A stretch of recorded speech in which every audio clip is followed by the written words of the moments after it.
3 hidden reasons why your cholesterol test might have come back high. I'm Mandy, I'm the clinical nutritionist inside Body Reset program, and I look at blood work every single day, and I love getting into the nitty gritty and finding out what's going on for people and how they can truly improve their health. And cholesterol is one of those ones that I dive into a ton because it's really poorly understood. It's also quite concerning to people when they get their bloods done and it's maybe never been high before and suddenly it is. And very often the advice that they get from their GP or from anywhere else can be a little bit vague on what they can actually physically do for themselves to help improve this number. So I want to give you 3 key reasons, 3 hidden reasons actually, why your cholesterol test may have come back high. And this gives you some ideas on what you can actually do about it as well to really put some action steps behind getting those numbers in check. So the first one is understanding that cholesterol is always best done in a fasted state. Now this has changed quite a lot in recent history, and it's partly to do with demand on the laboratories, demand on people's time and various things, but bloods are not done in a fasted state or recommended to be done in a fasted state as often as they used to be. So fasted state, I mean first thing in the morning before you've eaten any food. Now there's certain blood markers that doesn't really matter if they're done fasted or fed or not. For example, iron studies or your B12 levels or even your kidney function markers, they don't matter too much, or your red blood cell markers maybe even don't matter too much if they're done fasted or fed. But there's some markers, and in particular the metabolic markers, so these are your blood sugar, your liver, your cholesterol, these sorts of things, they are best done in a fasted state first thing in the morning before you've had any food. Have some water, go get your bloods done and look at them then.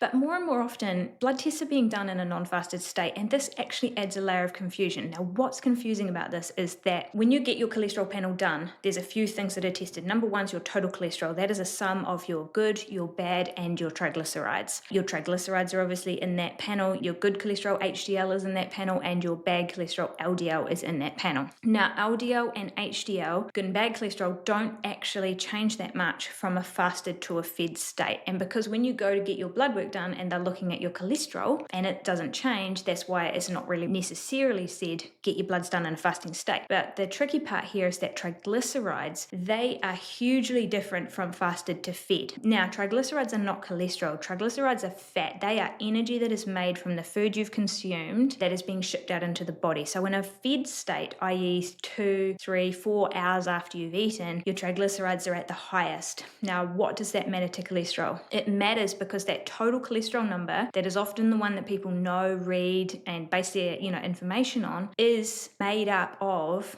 HDL, LDL, and some of your triglycerides. So it's not the full number, it's about 20% of. And it's a formula that is used in the laboratory to work out your total cholesterol number. So it could be that if you get your bloods done first thing in the morning fasted, and then you went the same day and got them done later in the day fed, you could have 2 quite different cholesterol readings, and yet it's the same day. And it's purely to do with the triglyceride impact on that total number. So if you've gone and got your bloods done and you weren't fasted and it came back higher than normal, and your last lot were done fasted, that could be a reason why there's a really big difference in that total cholesterol number. And it's very seldom explained. I've talked to so many people day in and day out about their bloods, and they do not realize that this is a factor. So if you're going to get your cholesterol done and you're truly interested in looking at cholesterol ratios and making sure you're improving your health and improving your cholesterol levels, then you need to do yourself a favor and get it done in a fasted state, and always get it done in same time of day, sort of without having any food. If you consistently are having great cholesterol levels and you're looking at improving other things and you're working with a clinical nutritionist like myself, we might look at doing a fed cholesterol panel to see what your triglycerides are doing in a fed state as well, because that can also give us so much information on your insulin sensitivity, your liver health, and all of these other beautiful things which we can dive into if you're truly wanting to optimize your health and longevity. But from a baseline level of understanding your cholesterol,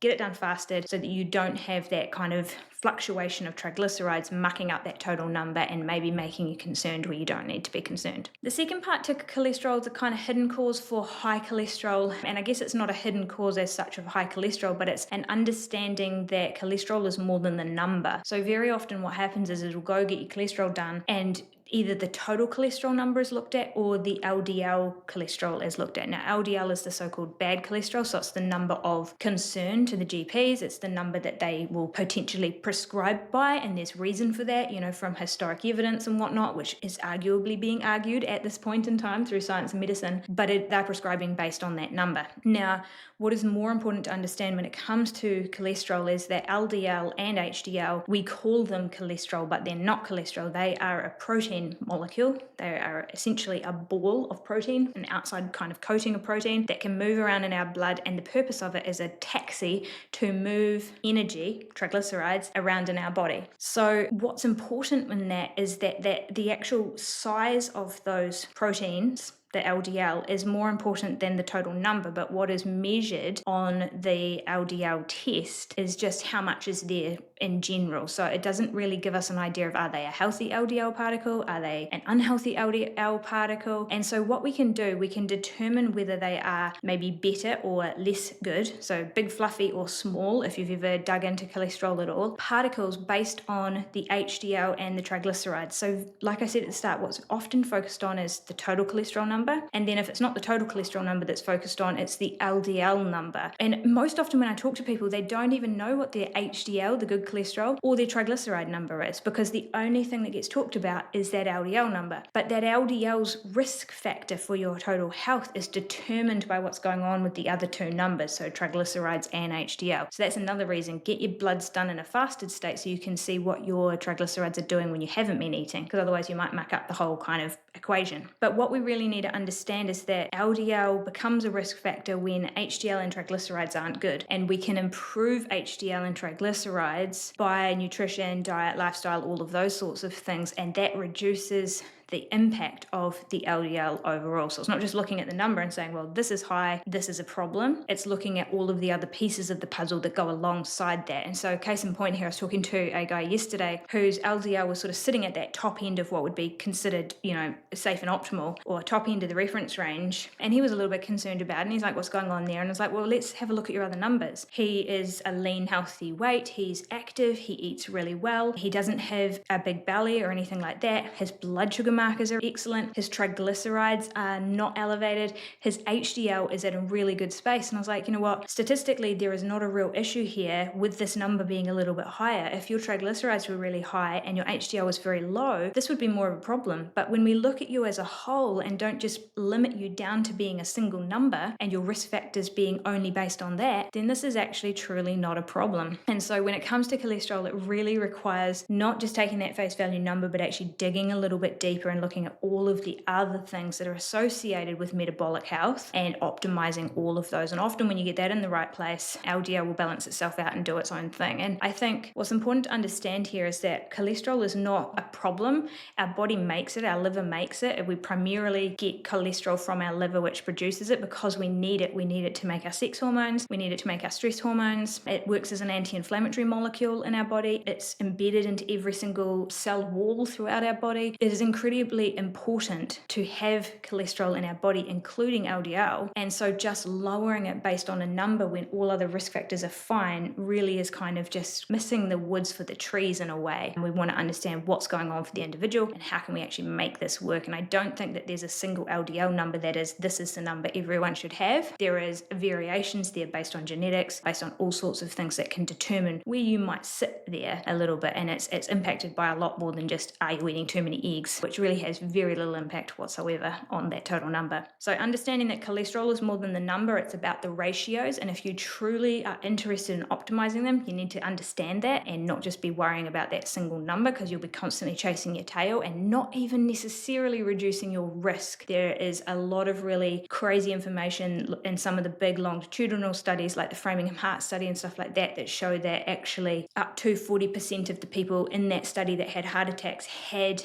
cholesterol and LDL in particular that was on the lower end of normal, not on the higher end of normal. So it really kind of opens up that possibility that there's more to the risk factor than just the number itself, but actually what's going on with all of the other different components of metabolic health, like waist circumference and blood sugar control and triglyceride levels and HDL levels, etc. The last one that I want to touch on here that could be quite interesting is your LDL number can be hugely impacted by your thyroid function. Now, I think this is really interesting because you could go and get your cholesterol done. It comes back with a high LDL number. You're like, okay, that's not good. Maybe doctor prescribes a statin to get it down. It gets it down, but it doesn't actually resolve the issue, which is the reason it was elevated in the first place was because your thyroid wasn't functioning so well. And look, the research sort of suggests that even people that are not diagnosed with hypothyroidism, that even maybe don't necessarily show up on labs as being even hypothyroid in any way, they're just really, really subclinical, like just a small down regulation of thyroid thyroid function, can have elevations in LDL cholesterol as a result of that. And it does this in two ways. So the first one is that your thyroid hormone is the metabolic driver of all of the different systems in our body. So the systems that produce and